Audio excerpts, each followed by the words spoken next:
കർത്താവിൻ്റെ വലിയൊരു നാമത്തിന് മഹത്വം ഉണ്ടാകട്ടെ. നമുക്ക് ഇത്രയും പേർക്ക് ഒരുമിച്ച് ദൈവവചനം ചിന്തിപ്പാൻ കർത്താവ് നൽകി തന്ന വലിയ അവസരത്തിനായി ദൈവത്തെ സ്തുതിക്കുകയും സ്തോത്രം ചെയ്യുകയും ചെയ്യുന്നു.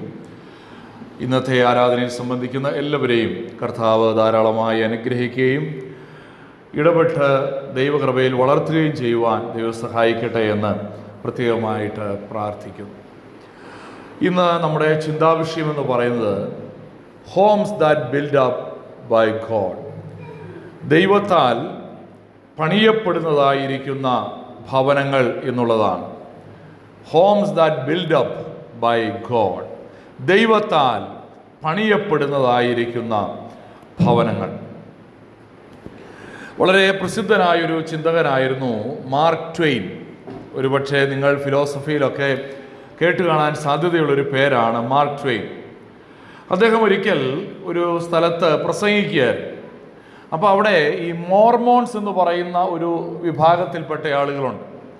അവർ ബഹുഭാര്യത്വം ഒക്കെ വിശ്വസിക്കുന്ന ആളുകളാണ്. നമ്മുടെ നാട്ടിലൊന്നും മോർമോൺസ് അങ്ങനെ ഇല്ല. അമേരിക്കയിലും UK ഒക്കെയാണ് മോർമോൺസ്. എന്തായാലും അദ്ദേഹം പ്രസംഗിച്ചു കൊണ്ടിരുന്നപ്പോൾ ഈ മോർമോൺ വിശ്വാസിയായ ഒരാൾ ഈ മാർക്ക് ട്വെയിനുമായിട്ട് തർക്കിക്കാനായിട്ട് വന്നു. അങ്ങനെ തർക്കിച്ചു. തർക്കം ഇങ്ങനെ പുരോഗമിക്കുകയാണ്. അവസാനം ഈ മോർമോൺ വിശ്വാസി മാർക്ക് ട്വെയിനോടൊരു ചോദ്യം ചോദിച്ചു. ബഹുഭാര്യാത്വം തടഞ്ഞുകൊണ്ട് ബൈബിളിൽ ഏതെങ്കിലും ഒരു വാക്യമുണ്ടോ എന്ന് ചോദിച്ചു. ഒന്നിലേറെ ഭാര്യമാരെ അല്ലെങ്കിൽ ജീവിത പങ്കാളിയുമായിട്ട് ജീവിക്കുന്നതിനെ തടയുന്ന ഏതെങ്കിലും വാക്യം ബൈബിളിലുണ്ടോ എന്ന് ചോദിച്ചു. അപ്പോൾ മാർക്ക് ട്വെയിൻ ഒരല്പസമയം ആലോചിച്ചേച്ച് അദ്ദേഹം പറഞ്ഞു, ബൈബിളിലൊരു വാക്യമുണ്ട്. അദ്ദേഹം പറഞ്ഞ വാക്യം ഇതാണ്: ആർക്കും 2 യജമാനന്മാരെ സേവിക്കാൻ സാധ്യമല്ല എന്നൊരു വാക്യമുണ്ട്. കുടുംബജീവിതത്തെക്കുറിച്ച് ആണല്ലോ നാം ഇന്ന് ചിന്തിക്കുന്നത്. കുടുംബജീവിതം, കുടുംബം ദൈവം പണിയുന്നു എന്നുള്ളതാണ് ഇന്നത്തെ നമ്മുടെ ചിന്താവിഷയം. മലാഖി പ്രവാചകന്റെ പുസ്തകം 2-ാമത്തെ അധ്യായത്തിൽ നിന്നാണ് ഇന്ന് നിങ്ങളോട് പങ്കുവെക്കുവാൻ ഞാൻ കർത്താവിൽ ശരണപ്പെടുന്നത്. മലാഖി പ്രവാചകന്റെ പുസ്തകത്തിൽ വാസ്തവത്തിൽ ഇസ്രായേൽ ജനത്തിൻ്റെ അവിശ്വസ്തതയെക്കുറിച്ചാണ് പ്രവാചകൻ സംസാരിക്കുന്നത്. ദൈവത്തോടുള്ള അവിശ്വസ്തതയും അന്യോന്യമുള്ള അവിശ്വസ്തതയുമാണ് മലാഖി പ്രവാചകന്റെ പ്രധാനപ്പെട്ട വിഷയം. ദൈവത്തോട് അവർ എന്തുമാത്രം അവിശ്വസ്തരായി തീർന്നു എന്നും അവർ അന്യോന്യം, വിശ്വാസികൾ അന്യോന്യം, ഇസ്രായേൽ ജനം അന്യോന്യം എന്തുമാത്രം അവിശ്വസ്തരായി തീർന്നു എന്നുള്ളതിൻ്റെ ആഴത്തെ ചൂണ്ടിക്കാണിക്കുന്ന ഒരു പുസ്തകമാണ് മലാഖി പ്രവാചകന്റെ പുസ്തകം. അവര് പ്രവാസത്തിലേക്ക് കടന്നുപോയി ബാബിലോണിൽ നിന്നും മടങ്ങി വന്നതിന് ശേഷം അവർ ദൈവത്തിൽ നിന്ന് അല്പാൽപമായിട്ട് അകലാൻ തുടങ്ങി. അന്യോന്യമുള്ള ബന്ധത്തിലും അകലാൻ തുടങ്ങി. അത് വളരെ കൃത്യമായി പ്രതിഫലിച്ചത് കുടുംബജീവിതത്തിലാണ്. ആ ഉദാഹരണമാണ് 10 മുതൽ 16 വരെയുള്ള വാക്യങ്ങളിൽ മലാഖി പ്രവാചകൻ വരച്ച് കാണിക്കുന്നത്. കുടുംബജീവിതത്തിൽ സംഭവിച്ചതായിരിക്കുന്ന അപജയത്തെ ചൂണ്ടിക്കാണിക്കുന്ന ഒരു വേദഭാഗമാണ് നമുക്ക് അവിടെ 10 മുതൽ 16 വരെയുള്ള വാക്യങ്ങളിൽ കാണുവാനായിട്ട് കഴിയുന്നത്. ഈ വേദഭാഗത്ത് നിന്ന് പറയാനായിട്ട് ആഗ്രഹിക്കുന്നത് exhortations from the divine builder of the house. ഭവനം പണിയുന്ന പണിക്കാരനായിരിക്കുന്ന ദൈവം, ആ ദൈവം തരുന്ന 3 പ്രബോധനങ്ങളാണ് ഈ വേദഭാഗത്ത് നിന്ന് ചിന്തിക്കുവാൻ ഞാൻ കർത്താവിൽ ശരണപ്പെടുന്നത്. 3 exhortations from the divine builder of house. ഏതൊക്കെയാണ്? 3 കാര്യങ്ങൾ. 1, wedding is not only an earthly affair but also a spiritual affair. വിവാഹം എന്ന് പറയുന്നത് കേവലം ഭൗതികമായ അല്ലെങ്കിൽ ബാഹ്യമായിരിക്കുന്ന ഒരു കാര്യമല്ല. അത് ഒരുവന്റെ ആത്മീക ജീവിതത്തെ ബാധിക്കുന്ന വളരെ പ്രധാനപ്പെട്ടതായിരിക്കുന്ന ഒരു സംഗതിയാണ്. വിവാഹം കേവലം ബാഹ്യമായിരിക്കുന്ന കാര്യങ്ങളല്ല. നമുക്കറിയാമല്ലോ, ഇവിടെ 11-12 വാക്യങ്ങളിൽ ഇങ്ങനെയാണ് പ്രവാചകൻ പറയുന്നത്: യഹൂദ ദ്രോഹം ചെയ്തു, ഇസ്രായേലിലും യെരുശലേമിലും മ്ലേച്ഛത സംഭവിച്ചിരിക്കുന്നു. യഹോവയ്ക്ക് ഇഷ്ടമായുള്ള അവൻ്റെ വിശുദ്ധ മന്ദിരത്തെ യഹൂദ അശുദ്ധമാക്കി ഒരു അന്യദേവന്റെ മകളെ വിവാഹം കഴിച്ചിരിക്കുന്നു. ഇവിടെ പറയുകയാണ്, ഒരു യഹൂദൻ അല്ലെങ്കിൽ യഹൂദന്മാരുടെ ഇടയിൽ സംഭവിച്ചൊരു പരാജയം, അവർ പുറജാതികളിൽ നിന്നുള്ളവരെ വിവാഹം കഴിച്ചു. എന്നിട്ട് 12-ാമത്തെ വാക്യത്തിൽ എന്താ പറയുന്നത്? അങ്ങനെ ചെയ്യുന്ന മനുഷ്യന് യഹോവ ചോദിക്കുന്നവനെയും ഉത്തരം പറയുന്നവനെയും സൈന്യങ്ങളുടെ യഹോവയ്ക്ക് വഴിപാടർപ്പിക്കുന്നവനെയും യാക്കോബിന്റെ കൂടാരങ്ങളിൽ നിന്ന് ഛേദിച്ചു കളയും.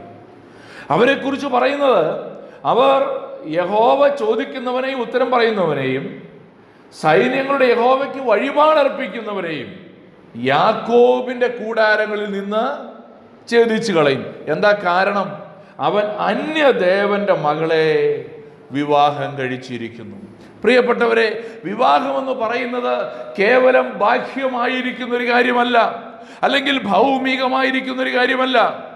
വിവാഹമെന്ന് പറയുന്നത് ഒരു വ്യക്തിയുടെ ആത്മീക ജീവിതത്തെ വളരെ സ്വാധീനം ചെലുത്തുന്ന, ഒരു വ്യക്തിയുടെ ജീവിതത്തിൽ നിർണായകമായ സ്വാധീനം ചെലുത്തുന്ന, അനുഗ്രഹീതമായിരിക്കുന്ന ഒരു കാര്യമാണ്.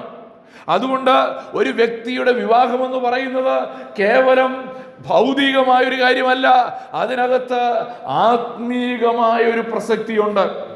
ക്രൈസ്തവ സഭകൾ ആദ്യ നൂറ്റാണ്ടുകളിലൊന്നും വിവാഹം നടത്തുമായിരുന്നില്ല. സഭകൾക്കകത്ത് വിവാഹം ഉണ്ടായിരുന്നില്ല. നമ്മൾ ബൈബിൾ വായിക്കുമ്പോൾ വിവാഹ ശുശ്രൂഷ പള്ളികളിൽ വെച്ച് നടത്തുന്ന ഒരു ചടങ്ങ് ആദ്യ നൂറ്റാണ്ടുകളിലെ സഭകളിലൊന്നും ഉണ്ടായിരുന്നില്ല. ആദ്യ നൂറ്റാണ്ടുകളിൽ എന്നല്ല, ആദ്യത്തെ 1000 വർഷങ്ങൾ പള്ളികളിൽ വെച്ച് വിവാഹം നടത്തുന്ന ഒരു ക്രമീകരണം ഇല്ലായിരുന്നു. എന്നാൽ 1000 വർഷങ്ങൾക്ക് ശേഷമാണ് സഭകൾക്കകത്തു വെച്ച് വിവാഹ ശുശ്രൂഷ നടത്താനായിട്ട് തുടങ്ങിയത്. ഈ യഹോവ സാക്ഷികളൊക്കെ ഇപ്പോഴും അവർ പള്ളികളിൽ വെച്ച് അവരുടെ ഹോളിൽ വെച്ച് വിവാഹം നടത്തുന്നില്ല. അവർ രജിസ്റ്റർ ചെയ്യുന്നെന്ന് മാത്രമേ ഉള്ളൂ. ഒരു വിവാഹ ശുശ്രൂഷയായിട്ട് അവരിപ്പോൾ നടത്തുന്നില്ല.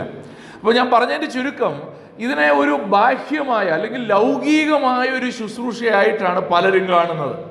വലിയ എന്താ പറയുക, വലിയ ചടങ്ങുകൾ, വലിയ ആഘോഷങ്ങൾ. കഴിഞ്ഞ ഇടയ്ക്ക് നമ്മൾ വലിയൊരു സെലിബ്രേഷനൊക്കെ വിവാഹത്തിൻ്റെ പേരിൽ പത്രമാധ്യമങ്ങളിലൊക്കെ നിറഞ്ഞു നിന്നു.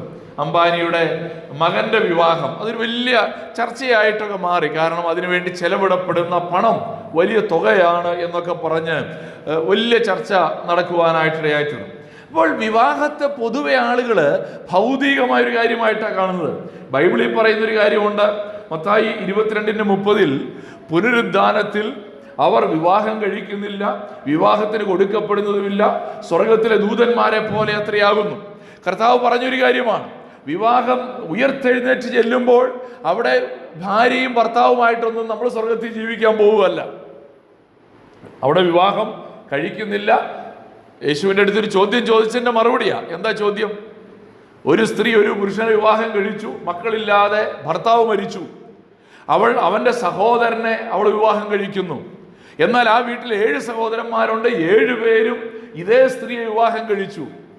പുനരുദ്ധാനം ഇല്ല എന്ന് വിശ്വസിക്കുന്ന സദൂക്യർ ചോദിക്കുകയാണ്, അങ്ങനാണെങ്കിൽ നിങ്ങൾ പറയുന്ന പോലെ പുനരുദ്ധാനം ഉണ്ടെങ്കിൽ ഉയർത്തെഴുന്നേറ്റ് ചെല്ലുമ്പോൾ ഈ സ്ത്രീയുടെ ഭർത്താവ് ആരാ?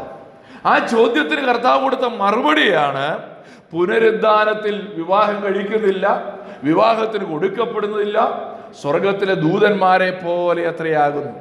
അപ്പോ സ്വർഗത്തിൽ ചെല്ലുമ്പോൾ ഇതില്ല, ഇത് കേവലം ഒരു എർത്ത് മാറ്ററാണോ എന്ന് ചിന്തിക്കാൻ സാധ്യതയുണ്ട്.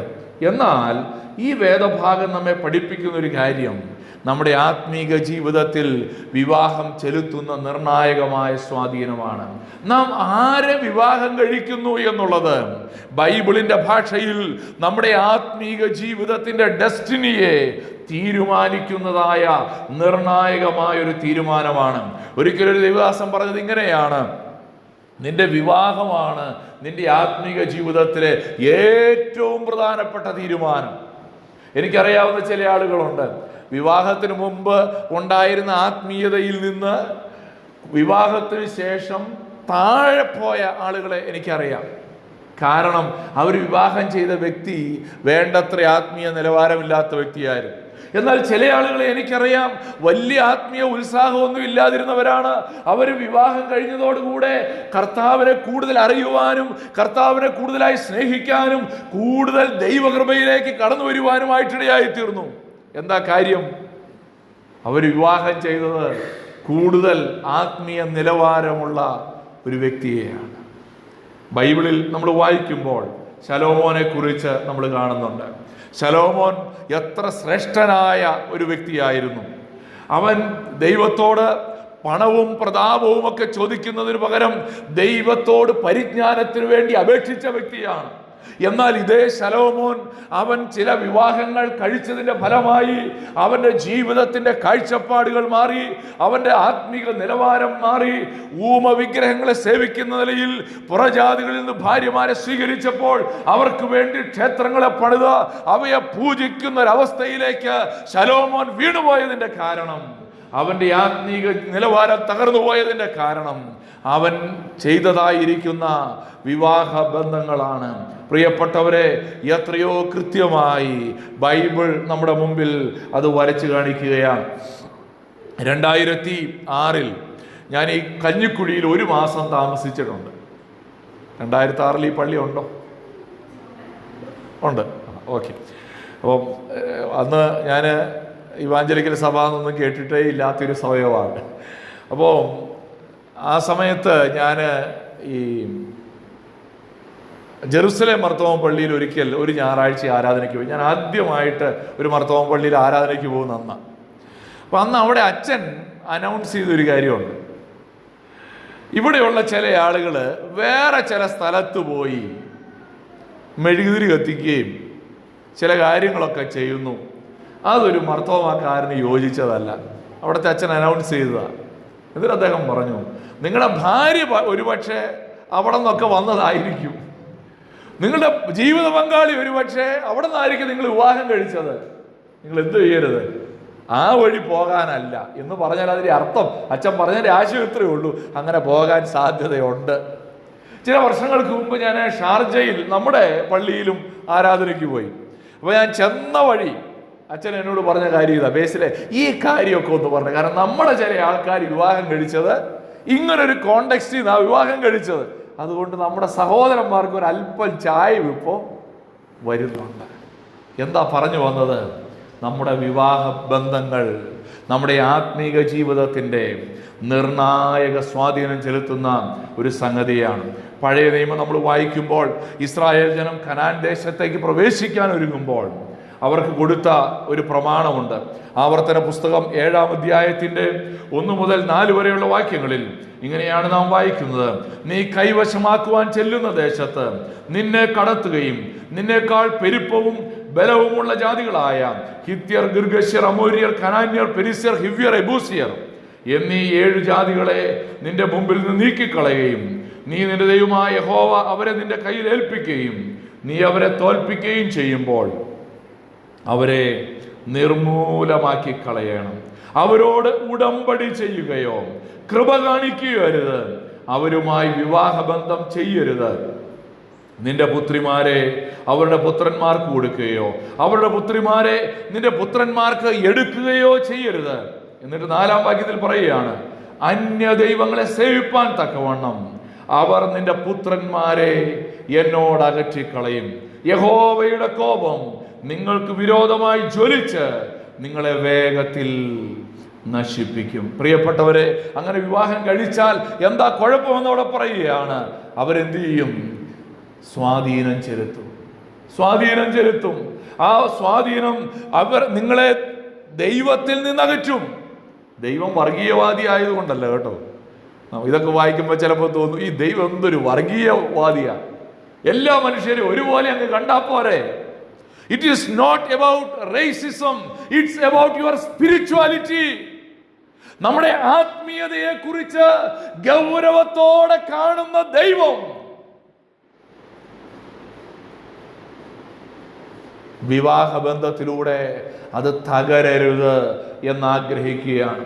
ബൈബിളിലെ വളരെ ചിന്തിക്കേണ്ട ഒരു വേദഭാഗമാണ് സംഖ്യാപുസ്തകം 25-ാമത്തെ അധ്യായം. നമ്പേഴ്സ് ചാപ്റ്റർ 25 വേഴ്സസ് 6-8 നമ്മൾ വായിക്കുമ്പോൾ അവിടെ കാണുന്ന ഒരു കാര്യം, ഇസ്രായേൽ ജനം മോവാബ്യ സ്ത്രീകളോട് പരസംഗം ചെയ്തു. അതിന്റെ ഫലമായിട്ട് ഇസ്രായേലിന്റെ പാളയത്തിനകത്ത് വലിയ ബാധയുണ്ടായി. ഈ ബാധ എങ്ങനെ നിന്നതെന്ന് അവിടെ എഴുതിയിട്ടുണ്ട്. 6 മുതൽ 8 വരെയുള്ള വാക്യങ്ങളിൽ ഒരു ഇസ്രായേല്യൻ ഒരു മോവാബ്യ സ്ത്രീ അല്ല, മിദ്യാന്യ സ്ത്രീ, ഒരു മിദ്യാന്യ സ്ത്രീയെയും കൊണ്ട് പാളയത്തിലേക്ക് വന്നു. ഫിനെഹാസ് എഴുന്നേറ്റ്, പുരോഹിതന്റെ മകനായ എലയാസറിന്റെ മകൻ ഫിനെഹാസ് ഒരു കുന്തമെടുത്ത് ഇവരെ രണ്ടുപേരെ ഒരുമിച്ച് കുത്തി. അപ്പൊ അവിടെ എഴുതിയിരിക്കുന്ന ഒരു വാക്യം ഇങ്ങനെയാണ്, 8ാമത്തെ വാക്യത്തിൽ, ആ ഇസ്രായേലിന്റെ പിന്നാലെ അന്തപുരത്തിലേക്ക് ചെന്ന് ഇരുവരെയും, ആ ഇസ്രായേലിനെയും ആ സ്ത്രീയെയും തന്നെ അവരുടെ ഉദരം തുളയും വരെയും കുത്തി. അപ്പോൾ ബാധ ഇസ്രായേൽ മക്കളെ വിട്ടുമാറി.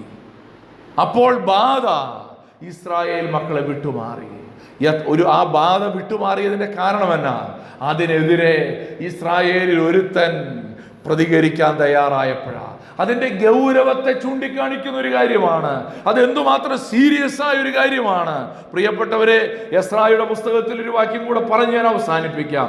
9-ാം അധ്യായത്തിന്റെ 1 മുതൽ 3 വരെയുള്ള വാക്യങ്ങൾ വായിക്കുമ്പോൾ അവിടെ ഈ ഇസ്രായേൽ ജനം അമ്മോന്യരോടും യെബൂസ്യരോടും മോവാബ്യരോടും ഒക്കെ വിവാഹബന്ധത്തിൽ ഏർപ്പെട്ടു. അവിടെ പറഞ്ഞൊരു കാര്യമുണ്ട്, അവിടുത്തെ സാധാരണക്കാര് മാത്രമല്ല, നേതാക്കന്മാര് പോലും ഇങ്ങനെയുള്ള പുറജാതികളിൽ നിന്ന് ഭാര്യമാരെ സ്വീകരിച്ചു. എന്നിട്ട് 3-ാം വാക്യത്തിൽ പറയുകയാണ്, ഈ വർത്തമാനം കേട്ടപ്പോൾ ഞാൻ എൻ്റെ വസ്ത്രവും മേലങ്കിയും കീറി എൻ്റെ തലയിലും താടിയിലുമുള്ള രോമം വലിച്ചു പറിച്ച് സ്തംഭിച്ച് കുത്തിയിരുന്നു. എന്താ ഈ എസ്ര ഇങ്ങനെ ഇരിക്കാൻ കാരണം? ജനത്തിൻ്റെ ആത്മീയതയെ ബാധിക്കുന്ന ഗൗരവമേറിയൊരു പ്രശ്നം. അവരുടെ ദൈവത്തെ വിട്ടുകളഞ്ഞതിന് തുല്യമാണ്. അതുകൊണ്ടാണ് മലാഖി പ്രവചനത്തിൽ നമ്മൾ വായിച്ചത്, അന്യദേവന്റെ മകളെ വിവാഹം കഴിച്ചത് ആരെയാ? ഒരു അന്യദേവന്റെ മകളെ. 10-ാമത്തെ വാക്യം തുടങ്ങുന്നത് ഇങ്ങനെയാണ്, നമുക്കെല്ലാവർക്കും ഒരു പിതാവല്ലോ ഉള്ളത്. നമുക്കൊരു പിതാവേ ഉള്ളൂ. അതാരാ? നമ്മുടെ ദൈവം. പക്ഷെ വേറൊരു അന്യദേവന്റെ മകളെ വിവാഹം കഴിച്ചതായിട്ട് അവിടെ പറയാം. പ്രിയപ്പെട്ടവരെ, ഇത് ഗൗരവമേറിയൊരു പാപമാണ്, ഗൗരവമേറിയൊരു പ്രശ്നമാണ്. വിവാഹബന്ധം നമ്മുടെ ആത്മീയതയെ ഗൗരവമായി ബാധിക്കും. അതുകൊണ്ട് നമ്മുടെ കുഞ്ഞുങ്ങൾക്ക് വിവാഹം ആലോചിക്കുമ്പോൾ ഗൗരവത്തോടെ ചിന്തിക്കേണ്ട ഒരു കാര്യമാണ്. നമ്മുടെ കുഞ്ഞുങ്ങൾ വളർന്നു വരികയാണല്ലോ, അവർ വിവാഹത്തിന് വേണ്ടി ഒരുങ്ങുകയാണല്ലോ. അവരാരെ വിവാഹം കഴിക്കുന്നു എന്നുള്ളത് അവരുടെ ജീവിതത്തെ മാത്രമല്ല, നമ്മുടെ കുടുംബത്തിൻ്റെ തന്നെ ആത്മീയതയെ ബാധിക്കും. 2 കൊരിന്ത്യർ 6:14 നമുക്ക് എല്ലാവർക്കും പരിചിതമായ വാക്യമാണ്. നിങ്ങൾ അവിശ്വാസികളോട് ഇണയില്ലാ പിണ കൂടരുത്. എന്നിട്ട് അവിടെ 2 സാദൃശ്യങ്ങൾ ഉപയോഗിച്ചിട്ടുണ്ട്. നീതിക്കും അധർമ്മത്തിനും തമ്മിൽ എന്തോ ഒരു ചേർച്ച, വെളിച്ചത്തിന് ഇരുളോട് എന്തു കൂട്ടായ്മ. എന്തിനോടൊക്കെയാ താരതമ്യം ചെയ്തത്? നീതിയും അധർമ്മവും, വെളിച്ചവും ഇരുളും. നമ്മുടെ കുഞ്ഞുങ്ങൾ വളർന്നു വരികയാണല്ലോ. നിങ്ങളൊക്കെ ഓർക്കാൻ വേണ്ടി പറയുകയാണ്, നിങ്ങൾ പോകുമ്പോൾ, കോളേജിൽ പോകുമ്പോൾ, സ്കൂളിൽ പോകുമ്പോഴൊക്കെ നമ്മുടെ വൈബുള്ള കുറേ പേരെയൊക്കെ നമ്മൾ കണ്ടുനിരിക്കും അല്ലേ? നമ്മുടെ വൈബിലുള്ള കുറേ പേര്. അപ്പം അങ്ങനെയാണല്ലോ പറയേണ്ടത്. നമ്മുടെ വൈബിലുള്ളവരെ അല്ല തിരഞ്ഞെടുക്കേണ്ടത്, നമ്മുടെ സ്പിരിച്വാലിറ്റി ഉള്ളവരെയാണ് തിരഞ്ഞെടുക്കേണ്ടത്. നമ്മുടെ സ്പിരിച്വാലിറ്റി, നിങ്ങളുടെ സ്പിരിച്വാലിറ്റി. അതുകൊണ്ട് നമ്മുടെ ജീവിതം പരിശോധിക്കപ്പെടണം. ഞാനെപ്പോഴും എൻ്റെ ഈ വിഷയം സംസാരിക്കുമ്പോൾ എപ്പോഴും എൻ്റെ മനസ്സിൽ ഓർമ്മ വരുന്നൊരു ചിന്തയാണ്, അബ്രഹാം ഇസ്ഹാക്കിന് വിവാഹാലോചനയ്ക്ക് വേണ്ടി എലയാസറിനെ പറഞ്ഞു വിടുന്നുണ്ട്. എലയാസറിനെ പറഞ്ഞു വിടുമ്പോൾ വേറെ ആരിൽ നിന്നും വളരെ സ്ട്രിക്റ്റ് ആയിട്ടുള്ള നിർദ്ദേശമാണ്, ആരെയാണ് നിന്റെ മകനായ ഇസ്ഹാക്കിന് വേണ്ടി തിരഞ്ഞെടുക്കേണ്ടത്. പ്രിയപ്പെട്ടവരെ, ഇത് നമ്മൾ മറക്കരുത്. നാം തിരഞ്ഞെടുക്കേണ്ടത് നമ്മുടെ സാമ്പത്തിക നിലവാരത്തിനനുസരിച്ചുള്ള വിവാഹാലോചനയാണ് എങ്കിൽ ഓക്കെ പറയരുത്. നമ്മുടെ ജോലിയോടുള്ള ബന്ധത്തിൽ ഒരുപോലെയാണെങ്കിൽ ഓക്കെ പറയരുത്. ഫാമിലി സ്റ്റാറ്റസ് ഒക്കെ ഒരുപോലെയാണെങ്കിൽ ഓക്കെ പറയരുത്. സ്പിരിച്വാലിറ്റി, നമ്മുടെ ആത്മീയത, അതിന് പ്രയോറിറ്റി കൊടുക്കണം. അവിടെയാണ് നാം ദൈവത്തെ ആത്മാർത്ഥമായി സേവിക്കുന്നു എന്നുള്ളതിൻ്റെ ഏറ്റവും നല്ല ഉദാഹരണം. നമ്മുടെ ജീവിതം കൊണ്ട് നമുക്ക് പറയാൻ കഴിയും, അതെ, ഞാൻ കർത്താവിനെ സേവിക്കുന്നു. നമ്മളെപ്പോഴും യോശുവയുടെ വാക്യം ആവർത്തിക്കുമല്ലോ, ഞാനും എൻ്റെ കുടുംബവുമോ ഞങ്ങൾ യഹോവയെ സേവിക്കും. അത് പറയാൻ കഴിയണമെങ്കിൽ അവിടെ നമുക്കൊരു ബ്രാക്കറ്റിൽ എഴുതാൻ പറ്റുമോ, ഇന്നയാൾ ഒഴികെയെന്ന്? അങ്ങനെ പറയാൻ ഒരിക്കലും ഇവിടെ വരരുത്. It's a very important exhortation from the divine builder. ഒന്ന്, wedding is not only an earth affair but also a spiritual affair. രണ്ട്, God is not only solemnises but also repairs marriage. ദൈവം വിവാഹത്തെ ആശീർവദിക്കുക മാത്രമല്ല, ദൈവം വിവാഹത്തെ റിപ്പയർ ചെയ്യുന്നവനും കൂടെയാണ്. നമ്മളൊരു car മേടിക്കാൻ പോകുമ്പോൾ ആദ്യം ചോദിക്കുന്ന ഒരു ചോദ്യമുണ്ട്, ഇതിൻ്റെ സർവീസ് സെൻറ്റർ എവിടാ? അല്ലേ? അങ്കിള് എൻ്റെ കാറ് വാങ്ങിയപ്പോൾ കോട്ടയത്തില്ല സർവീസ് സെൻറ്റർ, അല്ലേ? എറണാകുളത്ത് പോകണം. അപ്പം അത് ഇച്ചിരി പാടുള്ളൊരു കാര്യമാണ്, അല്ലേ? നമുക്ക് എറണാകുളം അങ്കിളെ കുഴപ്പമില്ല, അങ്കിളെ ഫ്രീക്വൻ്റ് ആയിട്ട് എറണാകുളം ആരുമൊക്കെ പോകുന്നതുകൊണ്ട് അത് ബുദ്ധിമുട്ടല്ല. പക്ഷേ ഇപ്പം ഞാനൊരു സാധനം മേടിക്കുകയാണെങ്കിൽ കോട്ടയത്ത് സർവീസ് സെൻറ്റർ ഉണ്ടോ എന്നൊന്ന് ചിന്തിക്കട്ടെ. കാരണം എനിക്ക് എപ്പോഴും എറണാകുളത്ത് അങ്ങനെ പോകാൻ, അതിനു വേണ്ടി മാത്രം പോകാൻ കേട്ടോ, അല്ലാതെ കുഴപ്പമില്ല. നമ്മളൊരു കാര്യം വാങ്ങുമ്പോൾ എപ്പോഴും ചിന്തിക്കുന്ന ഒരു കാര്യമുണ്ട്, ഇതിൻ്റെ സർവീസ് സെൻറ്റർ അവിടെ ഉണ്ട്.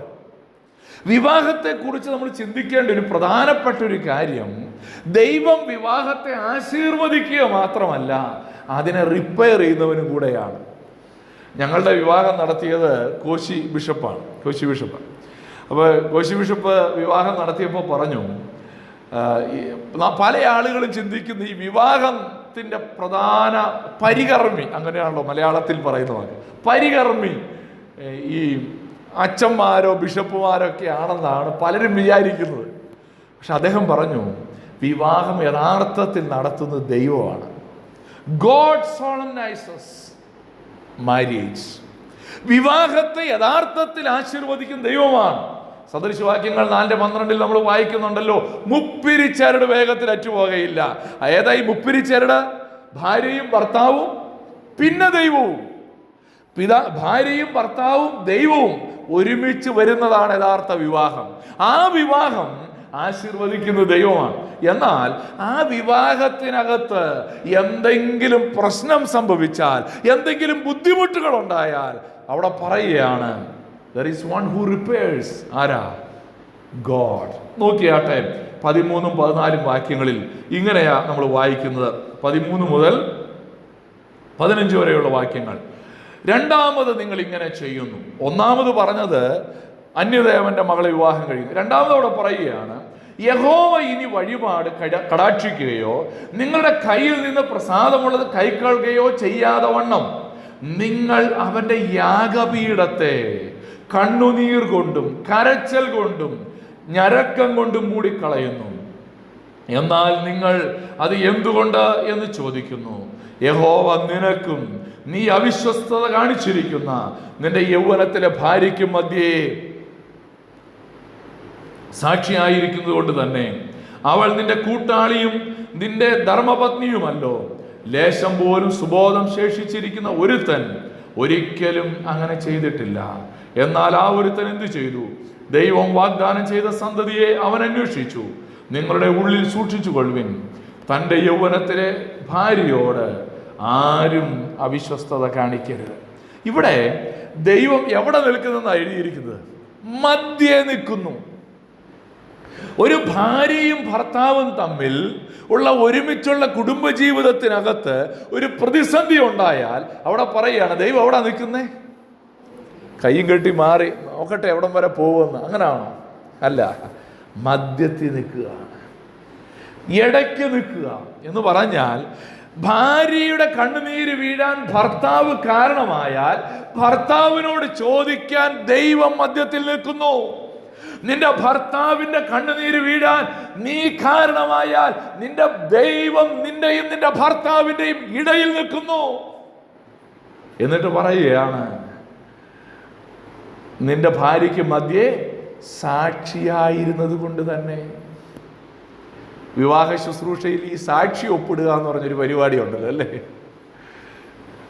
എനിക്കും അങ്ങനെ ഒരു അവസരം കിട്ടിയിട്ടുണ്ട് ഒപ്പിടാൻ.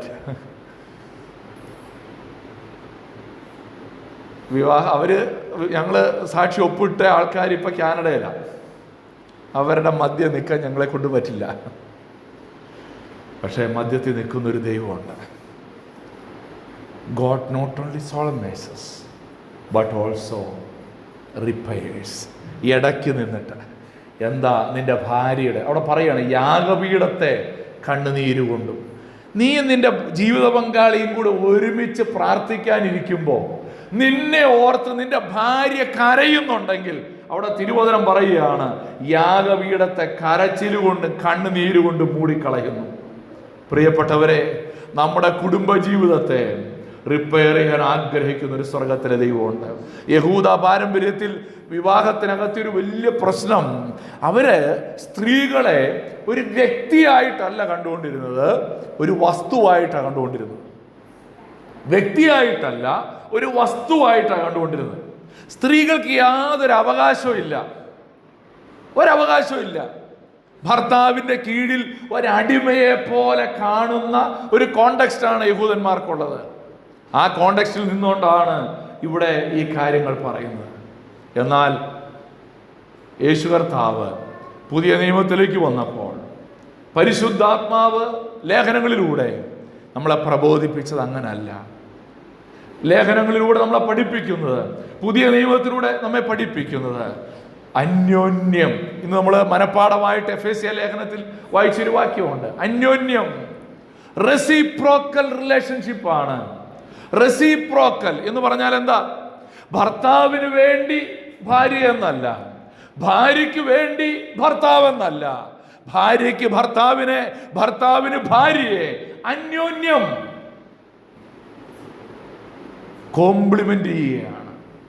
നമ്മൾ ഇന്ന് രണ്ടാം പാഠമായി വായിച്ച എഫേസ്യ ലേഖനത്തിൽ ഇങ്ങനെയാണ് നമ്മൾ വായിച്ചു കേട്ടത്. എഫേസ്യ ലേഖനം 5-ാം അധ്യായം 22 23 വാക്യങ്ങളാണ്. ഒന്ന് നോക്കിയാട്ടെ. എഫേസ്യർ 5:22-23 അവിടെ നാം വായിക്കുന്നു, ഭാര്യമാരെ, എന്നിട്ട് പറഞ്ഞത് എന്താണെന്നറിയാമോ? ഭർത്താക്കന്മാർക്ക്. ഇനി ഭർത്താക്കന്മാരെ എന്നാണ് 25-ാം വാക്യത്തിൽ വിളിച്ചത്. എന്താ 25-ാം വാക്യം പറയുന്നത്? ഭർത്താക്കന്മാരെ. എന്നിട്ട് എന്തോ പറഞ്ഞു? ഭാര്യമാരെ സ്ത്രീ. ഭർത്താക്കന്മാരെ എന്ന് വിളിച്ചിട്ട് പറയാണ്, നിന്റെ ഓബ്ലിഗേഷൻ എങ്ങോട്ടാ? ഭാര്യമാരോടാ. ഭാര്യമാരെ എന്ന് വിളിച്ചിട്ട് പറഞ്ഞ ഓബ്ലിഗേഷൻ എങ്ങോട്ടാ? കടപ്പാട് എങ്ങോട്ടാ? ഭർത്താക്കന്മാരോട്. എന്ന് പറഞ്ഞാൽ ഭാര്യമാരോട് പറഞ്ഞു, നിനക്ക് നിന്റെ ഭർത്താവിനോട് ചില കാര്യങ്ങളുണ്ട്. ഭർത്താക്കന്മാരോട് പറഞ്ഞു, നിനക്ക് നിന്റെ ഭാര്യയോട്. ചില സ്ഥലത്ത് എങ്ങനെയാണെന്നറിയാമോ? ഭർത്താവിന് ഭാര്യയോട് ഒരു ഒബ്ലിഗേഷനും ഇല്ല. ചില വീടുകളിലൊക്കെ ഇപ്പോഴും അതെ കേട്ടോ. 2024 അവസ്ഥയാണ് ഞാൻ ഈ പറയുന്നത്. ഭർത്താവിന് ഭാര്യയോട് ഒരു ഒബ്ലിഗേഷനും ഇല്ല, ഭാര്യ എനിക്ക് വേണ്ടിയാണ്. ഈ കാഴ്ചപ്പാട് ബിബ്ലിക്കലല്ല. നമ്മുടെ ഇന്ത്യൻ കോണ്ടെക്സ്റ്റിൽ നമ്മൾ ഇന്ന് നമ്മുടെ കേരളത്തിലെ കൾച്ചറിൽ ഇന്നത്തെ കാര്യമല്ല ഞാൻ പറയുന്നത്, പക്ഷേ ഒരു 50 വയസ്സും അല്ലെങ്കിൽ 60 വയസ്സും ഒക്കെ പ്രായമുള്ള ചില കുടുംബങ്ങളിലെ അവസ്ഥ എന്ന് പറയുന്നത് ഭാര്യയെ ഭർത്താവിന് വേണ്ടി കൊണ്ടുവന്നതാണെന്നുള്ളൊരു ചിന്തയാണ്. അതുകൊണ്ട് ഭാര്യമാരെ അടിമകളെ പോലെ കാണുന്ന കാഴ്ചപ്പാടുണ്ട്. ഭാര്യമാരെ ജോലിക്ക് പോകാൻ അനുവദിക്കാത്ത ഭർത്താക്കന്മാരുണ്ട്. ഭാര്യമാർക്ക് ഈ വീട്ടിൽ ഒരു അവകാശവും ഇല്ല എന്നതുപോലെ പെരുമാറുന്ന ഭർത്താക്കന്മാരുണ്ട്. It's not biblical, it's not New Testamental covenant. പുതിയ നിയമത്തിന്റെ ഉടമ്പടി അല്ലാതെ. പുതിയ നിയമത്തിന്റെ ഉടമ്പടി അന്യോന്യമാണ്. അന്യോന്യം, വൺ അനദർ. നമ്മുടെ പെൺമക്കളെയൊക്കെ വളർത്തുമ്പോൾ, നമ്മുടെ ആൺമക്കളെ വളർത്തുമ്പോൾ ഇത് പറഞ്ഞ് ബോധ്യപ്പെടുത്തി വേണം അവരെ വളർത്താൻ. പ്രിയപ്പെട്ടവരെ, ഈ വലിയ കാഴ്ചപ്പാട് ദൈവവചനം നമ്മെ ഓർമ്മിപ്പിക്കുക. അന്യോന്യം ഓബ്ലിഗേഷൻ ഉണ്ടാകണം. അപ്പോൾ ചിലർ പറയും ഭാര്യ എന്ന് പറഞ്ഞാൽ ഭരിക്കപ്പെടേണ്ടവളാണ്, ഭർത്താവ് എന്ന് പറഞ്ഞാൽ ഭരിക്കേണ്ടവനാണ്. പക്ഷെ ബൈബിളിലൊരു വാക്യമുണ്ട്, ഞാനതിനെ ഒന്ന് കറക്റ്റായിട്ട് പ്ലേസ് ചെയ്യാൻ ആഗ്രഹിക്കണം. ബൈബിളിൽ അങ്ങനെ വാക്യമുണ്ട് കേട്ടോ. ഉൽപ്പത്തി പുസ്തകം 3-ാം അധ്യായത്തിൻ്റെ 16-ാം വാക്യത്തിലാണ് നമ്മൾ വായിക്കുന്നത്. സ്ത്രീയോട് കൽപ്പിച്ചത്, ഞാൻ നിനക്ക് കഷ്ടവും ഗർഭധാരണവും ഏറ്റവും വർദ്ധിപ്പിക്കും, നീ വേദനയോടെ മക്കളെ പ്രസവിക്കും, നിന്റെ ആഗ്രഹം നിന്റെ ഭർത്താവിനോടാകും, അവൻ നിന്നെ ഭരിക്കും. കണ്ടോ, ബൈബിളിലുണ്ടല്ലോ. ഇതെപ്പോഴാ പറഞ്ഞത്? പാപം ചെയ്തതിന് ശേഷം, പാപത്തിന്റെ ഫലമായി സംഭവിച്ച അപജയമാണ് ഇത്. പക്ഷെ പാപത്തിന് മുമ്പ് എന്നാ ആദം പറഞ്ഞേ? അസ്ഥിയിൽ നിന്ന് അസ്ഥി, മാംസത്തിൽ നിന്ന് മാംസം. അതുകൊണ്ടാണ് മത്തായി എഴുതിയ സുവിശേഷത്തിൽ നമ്മൾ വായിക്കുന്ന ഒരു കാര്യമുണ്ട്, 19:8 ഇങ്ങനെയാ പറഞ്ഞത്, ആദിയിൽ അങ്ങനെ അല്ലായിരുന്നു. ആദിയിൽ അങ്ങനെ അല്ലായിരുന്നു. ഈ ദൈവത്തിന്റെ ഒറിജിനൽ ഡിസൈൻ എവിടാ? ഏദൻ തോട്ടത്തിലാണ്. ദൈവം ഒറിജിനലി പ്ലാൻ ചെയ്തത് ഏദന്റെ അനുഭവത്തിലാണ്. അതുകൊണ്ട് വീണ്ടെടുക്കപ്പെട്ട ദൈവമക്കൾ എന്ന നിലയിൽ നമ്മൾ പറയും, ഫറവോനിന് ഞാൻ അടിമയല്ല എന്ന് പറയുന്നുണ്ടെങ്കിൽ വിവാഹ ജീവിതത്തിലും അത് അപ്ലൈ ചെയ്തോണം. രക്ഷിക്കപ്പെട്ട ദൈവത്തിന്റെ കുടുംബത്തിൽ ഭരിക്കപ്പെടുന്നവളും ഭരിക്കുന്നവനുമല്ല, വൺ അനദർ. പക്ഷെ ഇപ്പോഴും ഭാര്യയും ഭർത്താവെന്നാണ് നമ്മൾ പറയുന്നത് അല്ലേ? അപ്പം അങ്ങനെ മാറ്റി പറയണമെന്ന അർത്ഥത്തിലല്ല ഞാൻ പറഞ്ഞത്. ഞാൻ പറഞ്ഞതിൻ്റെ ആശയം ഇതാണ്, അന്യോന്യം നമുക്ക് ഓബ്ലിഗേഷൻ ഉണ്ട്.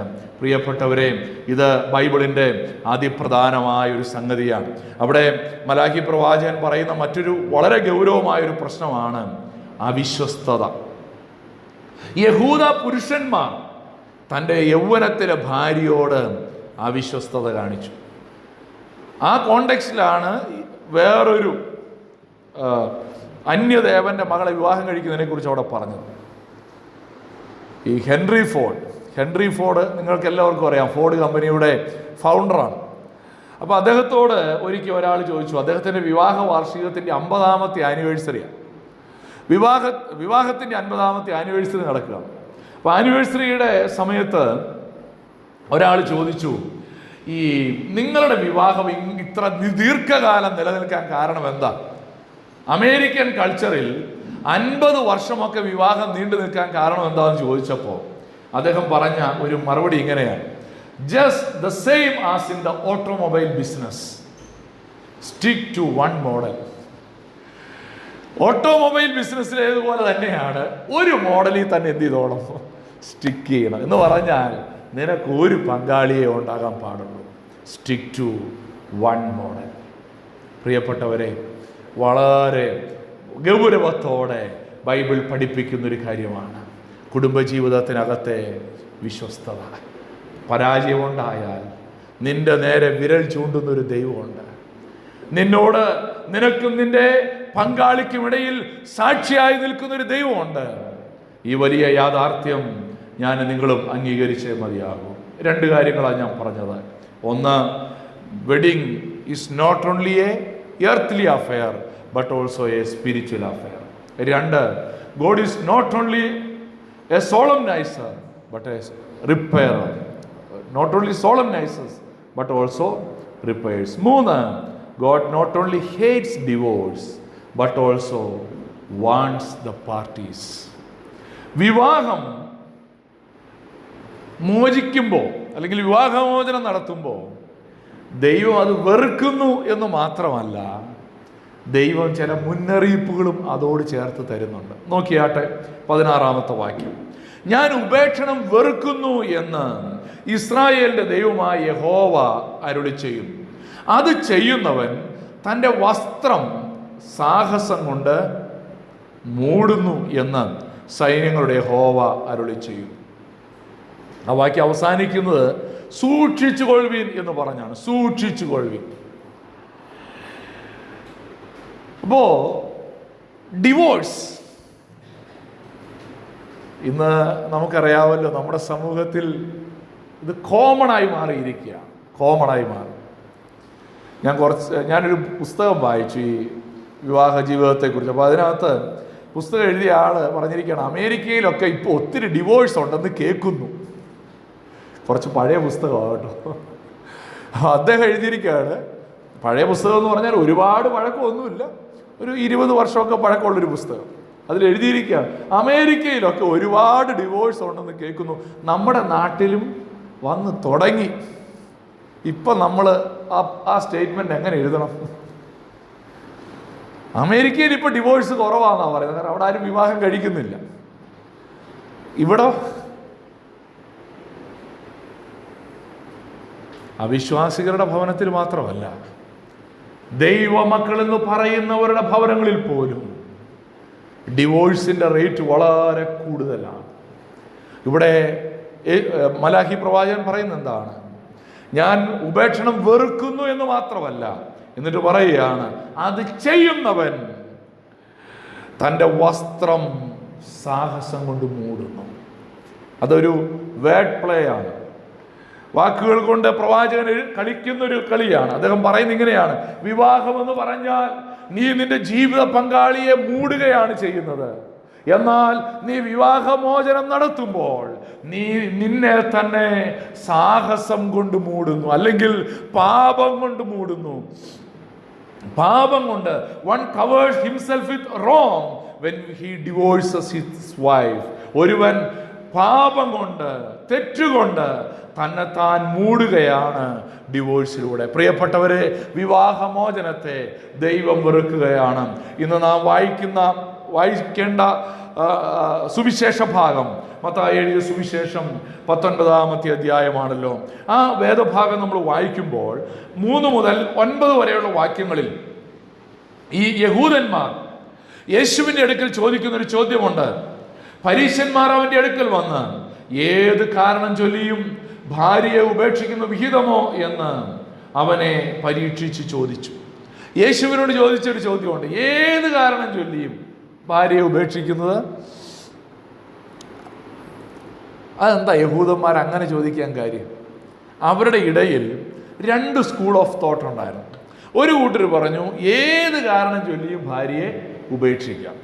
വേറൊരു കൂട്ടർ പറഞ്ഞു ഏത് കാരണം ചൊല്ലിയും ഭാര്യ ഉപേക്ഷിക്കാൻ പാടില്ല, പരസംഗം ഹേതുവായിട്ടല്ലാതെ എന്ത് ചെയ്യരുത്, ഡിവോഴ്സ് ചെയ്യരുത്. അപ്പൊ അതിന്റെ കോണ്ടെക്സ്റ്റിലാണ് യേശുവിൻ്റെ അടുത്ത് വന്ന് ചോദിച്ചത്. എന്നാൽ യേശു അതിന് കൊടുത്തൊരു മറുപടിയുണ്ട്, ഒന്ന് നോക്കിയാട്ടെ. 8-ാമത്തെ വാക്യത്തിൽ ഇങ്ങനെയാണ് പറഞ്ഞത്, അവൻ അവരോട്, നിങ്ങളുടെ ഹൃദയകാഠിന്യ നിമിത്തം അത്രേ ഭാര്യമാരെ ഉപേക്ഷിപ്പാൻ മോശ അനുവദിച്ചത്. ആദിയിൽ അങ്ങനെയല്ലായിരുന്നു. ഞാനോ നിങ്ങളോട് പറയുന്നത്, പരസംഗ നിമിത്തമല്ലാതെ ഭാര്യയെ ഉപേക്ഷിച്ച് മറ്റൊരുത്തിയെ വിവാഹം കഴിക്കുന്നവൻ വ്യഭിചാരം ചെയ്യുന്നു. താഴേക്ക് വരുമ്പോൾ 10-ാമത്തെ വാക്യത്തിൽ ശിഷ്യന്മാര് യേശുവിനോട് ചോദിക്കുന്നുണ്ട്, അങ്ങനാണെങ്കിൽ പിന്നെ വിവാഹം കഴിക്കുന്നതേ നന്നല്ല എന്നാ പറഞ്ഞത്.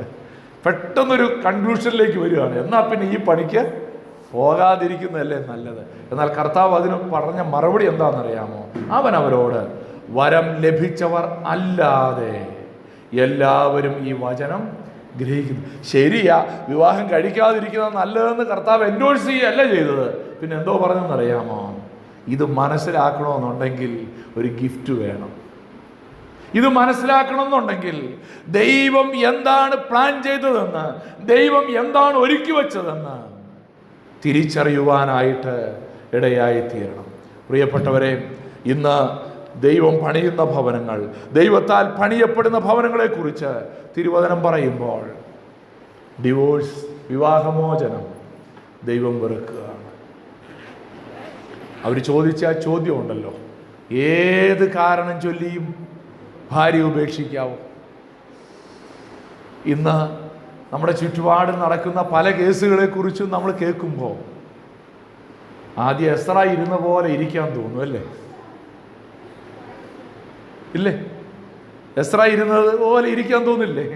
അയ്യോ, ഇതിനൊക്കെയാണോ ഈ പിള്ളേര് ഡിവോഴ്സ് ചെയ്തത്? എത്ര നിസ്സാര കാരണങ്ങൾ ചൊല്ലി വിവാഹമോചനത്തിലേക്ക് കടന്നു പോവുകയാണ്. ഞങ്ങൾ എറണാകുളത്ത് പ്രവർത്തിക്കുമ്പോൾ ഒരു യങ് കപ്പിളിനെ പരിചയപ്പെടാൻ, അവരുടെ വിവാഹത്തിന് മുമ്പേ ആ മോനെ ഞങ്ങൾക്കറിയാം. വിവാഹം കഴിഞ്ഞ് 3 മാസമായപ്പോഴേക്കും ഭയങ്കര പ്രശ്നം, ഭയങ്കര വഴക്ക്. ഞാൻ എനിക്ക് മനസ്സിലായി വഴക്കാണ്. ഞാൻ വിളിച്ചു, ഞാൻ പറഞ്ഞു എനിക്ക് കാണണം. ഞാൻ ആദ്യം ആ പയ്യനെ വിളിച്ചു.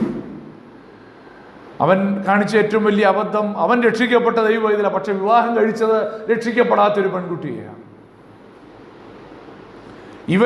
ഇവന്റെ ആഗ്രഹം പോലല്ല അവളുടെ ആഗ്രഹം. അവന് ഞായറാഴ്ച രാവിലെ പള്ളിയിൽ പോകണം, ആരാധനയ്ക്ക് പോകണം. പക്ഷെ ഇവളുടെ ആഗ്രഹം അവധി കിട്ടിയ ദിവസമല്ല, കറങ്ങാൻ പോകണം. ഭയങ്കര വഴക്ക്, പ്രശ്നം, ബഹളം. അവരോട് സംസാരിക്കാൻ ദൈവം ഞങ്ങൾക്ക് അവസരം തന്നു.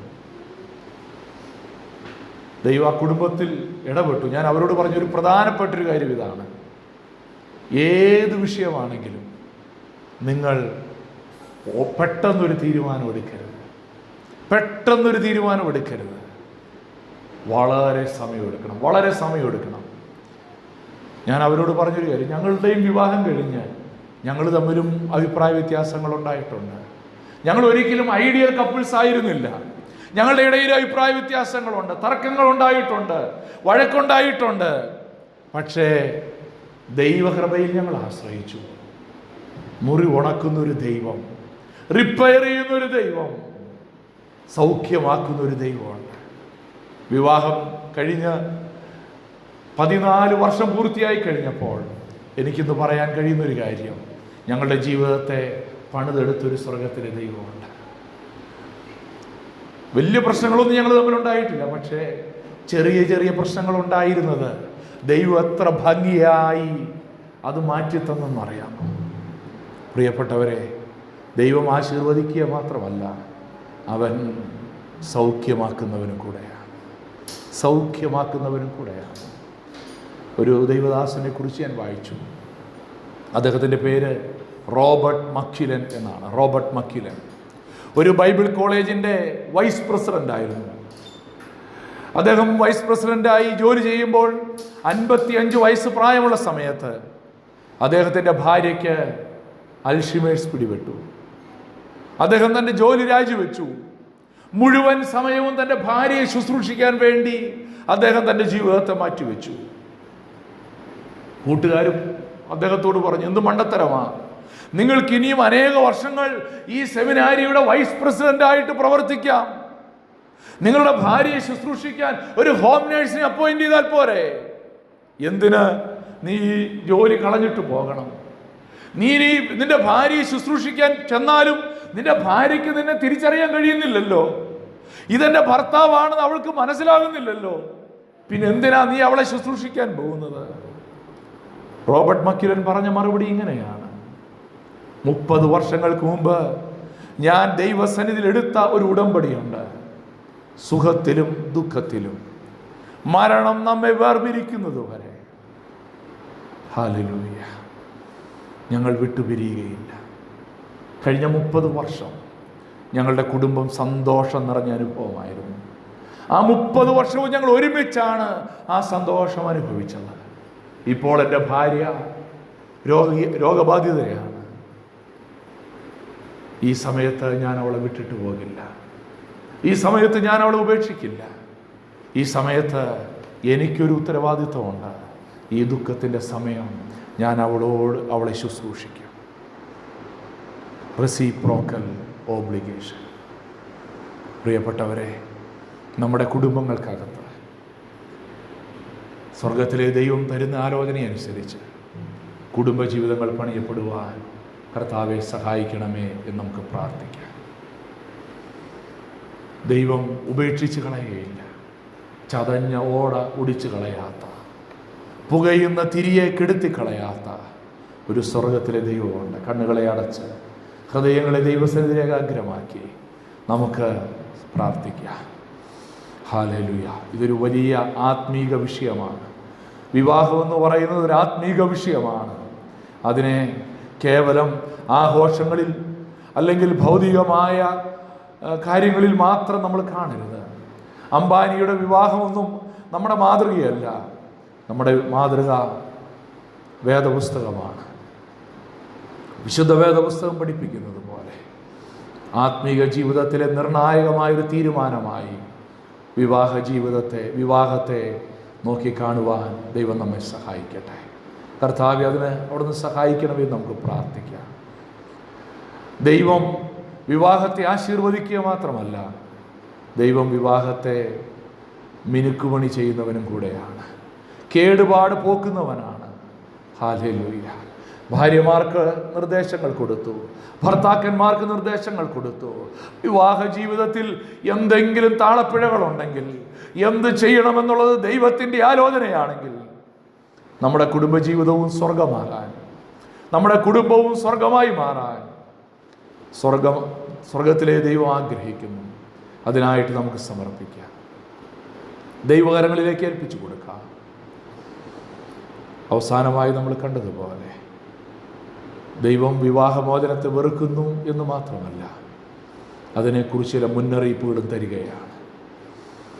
ദൈവം വെറുക്കുന്നു എന്ന് മാത്രമല്ല, നാം പാപം കൊണ്ട് മൂടുന്ന ഒരനുഭവത്തിലേക്ക് മാറ്റപ്പെടുമെന്നുള്ളത് ദൈവാലോചനയാണ്. അങ്ങനെയെങ്കിൽ തിരുവചനത്തിൻ്റെ പ്രബോധനമനുസരിച്ച് വിവാഹ ജീവിതത്തെക്കുറിച്ചുള്ള നമ്മുടെ കാഴ്ചപ്പാടുകളെ നമുക്കൊന്ന് പുതുക്കി സമർപ്പിക്കാം. വിവാഹത്തെക്കുറിച്ച് ദൈവവചനത്തിൻ്റെ കാഴ്ചപ്പാടെന്താണോ ആ കാഴ്ചപ്പാടുകളിലേക്ക് നമുക്ക് യഥാസ്ഥാനപ്പെടാം. നമ്മുടെ കുഞ്ഞുങ്ങളിലേക്ക് ഈ ആലോചനകൾ നമുക്ക് പറഞ്ഞു കൊടുക്കാം. ദൈവം സഹായിക്കട്ടെ. കർത്താവിൻ്റെ കരങ്ങളിൽ സമ്പൂർണ്ണമായി സമർപ്പിച്ച് നമുക്ക് പ്രാർത്ഥിക്കാവുക. ഹല്ലേലൂയ, ഹല്ലേലൂയ, ഹല്ലേലൂയ. സുഖത്തിലും ദുഃഖത്തിലും ഒരുമിച്ച് മരണം നമ്മെ വേർപിരിക്കുന്നത് വരെ ആ ഉടമ്പടിയെ നമുക്കൊരിക്കൽ കൂടെ ഓർക്കാം. ദൈവസന്നിധിയിൽ കടന്നു വന്ന് ദൈവജനത്തിൻ്റെ മുമ്പാകെ, ശുശ്രൂഷയ്ക്ക് നേതൃത്വം നൽകിയ ദൈവദാസൻ്റെ മുമ്പാകെ നാം എടുത്തതായിരിക്കുന്ന ആ ഉടമ്പടി, അത് നമ്മുടെ ജീവിത പങ്കാളിയോട് മാത്രമല്ല, അത് ദൈവത്തോടുമുള്ള ഉടമ്പടിയാണ്. നമ്മുടെ ജീവിത പങ്കാളിക്കും മധ്യേ അവിടുന്ന് സാക്ഷിയായിട്ടുണ്ടായിരുന്നു. ഇന്നും അവൻ സാക്ഷിയാണ്. ആ ഉടമ്പടിയെ നമുക്കൊരിക്കൽ കൂടെ പുതുക്കാം. ഹല്ലേലൂയ. ദൈവകരങ്ങളിൽ സമർപ്പിക്കാം, പ്രാർത്ഥിക്കാം. സ്വർഗീയ പിതാവേ, നല്ല കർത്താവേ, അനുഗ്രഹീതമായിരിക്കുന്ന ഈ നല്ല സമയത്തിനായി നന്ദിയോടെ സ്തോത്രം. തിരുവചനത്തിലൂടെ കുടുംബത്തെ പണിയുന്ന ദൈവത്തെക്കുറിച്ച് ഞങ്ങളെ ഓർപ്പിച്ചതിനായി നന്ദിയോടെ സ്തോത്രം. കർത്താവേ, യഹൂദ ജനത്തിൻ്റെ ഇടയിൽ സംഭവിച്ചതുപോലെ ഞങ്ങളുടെ ഇടയിലും ക്രിസ്ത്യാനികളെന്ന് അഭിമാനിക്കുന്ന ഞങ്ങളുടെ ഇടയിലും സമാനമായ അനുഭവങ്ങൾ കടന്നു വരുന്നു എന്നുള്ളത് ഞങ്ങൾ സമ്മതിക്കുന്നു കർത്താവേ. എന്നാൽ കേട്ട വചനത്തിൻ്റെ മുമ്പാകെ ഞങ്ങളുടെ കാഴ്ചപ്പാടുകളെ പുതുക്കുവാൻ, ഞങ്ങളുടെ തീരുമാനങ്ങളെ പുതുക്കുവാൻ, ഞങ്ങളുടെ ഉടമ്പടികളെ പുതുക്കുവാൻ കർത്താവ് സഹായിക്കണമേ എന്ന് ഞങ്ങൾ പ്രാർത്ഥിക്കുന്നു. കർത്താവിൻ്റെ കരങ്ങളിലേക്ക് ഞങ്ങളെ തന്നെ ഏൽപ്പിക്കുകയാണ്. സ്വർഗം ഞങ്ങളോട് മനസ്സരിയണമേ. ഞങ്ങളുടെ ജീവിത പങ്കാളിയോട് സ്നേഹമില്ലാതെ ഇടപെട്ടത്, ഞങ്ങളുടെ ജീവിത പങ്കാളിയോട് ഞങ്ങളെ കീഴ്പ്പെടാതെ ജീവിച്ചത് ഞങ്ങളോട് പൊറുക്കണമേ എന്ന് ഞങ്ങൾ പ്രാർത്ഥിക്കുന്നു കർത്താവേ. അവിടുത്തെ വചനത്തിൻ്റെ പ്രമാണമനുസരിച്ച് ഞങ്ങൾക്ക് മുന്നോട്ട് പോകുവാൻ അവിടെ ഞങ്ങളെ സഹായിക്കണമെന്ന് ഞങ്ങൾ പ്രാർത്ഥിക്കുന്നു. സ്നേഹിക്കേണ്ടതുപോലെ സ്നേഹിക്കുവാൻ, ഹല്ലേലൂയ, തിരുവചനം പറയുന്നത് പോലെ ക്രിസ്തു സഭയെ സ്നേഹിച്ചതുപോലെ ഞങ്ങളുടെ ഭാര്യമാരെ സ്നേഹിപ്പാൻ കർത്താവേ അവിടുന്ന് സഹായിക്കണമെന്ന് പ്രാർത്ഥിക്കുന്നു. ഞങ്ങളുടെ സഹോദരിമാരെ അവിടുന്ന് ബലപ്പെടുത്തണമേ. ഭർത്താക്കന്മാർക്ക് കീഴടങ്ങുവാൻ കർത്താവ് കൃപ കൊടുക്കണമേ, ശക്തീകരിക്കണമേ എന്ന് പ്രാർത്ഥിക്കുന്നു. അങ്ങനെ കുടുംബജീവിതങ്ങൾ പണിയപ്പെടുവാൻ സ്വർഗമിടയാക്കണമേ. അവിടുത്തെ കരങ്ങളിൽ സമർപ്പിക്കുന്നു. ഞങ്ങളുടെ സഭയിലെ, ഞങ്ങളുടെ ഇടവകയിലെ എല്ലാ കുടുംബങ്ങളെയും കർത്താവ് ആശീർവദിക്കണം, അനുഗ്രഹിക്കപ്പെടണം കർത്താവേ. വിവാഹത്തിന് വേണ്ടി ഒരുങ്ങുന്ന കുഞ്ഞുങ്ങളുണ്ടല്ലോ, ആ വിവാഹ ശുശ്രൂഷ ഏറ്റവും അനുഗ്രഹീതമായ ഒരു ആത്മീയ ശുശ്രൂഷയാക്കി കർത്താവ് മാറ്റണമെന്ന് പ്രാർത്ഥിക്കുന്നു. അവിടുത്തെ കരങ്ങളിലേക്ക് ഏൽപ്പിക്കുന്നു. അവിടുന്ന് ആശീർവദിച്ച് അനുഗ്രഹിച്ചാട്ടെ. എല്ലാ നന്മകളാൽ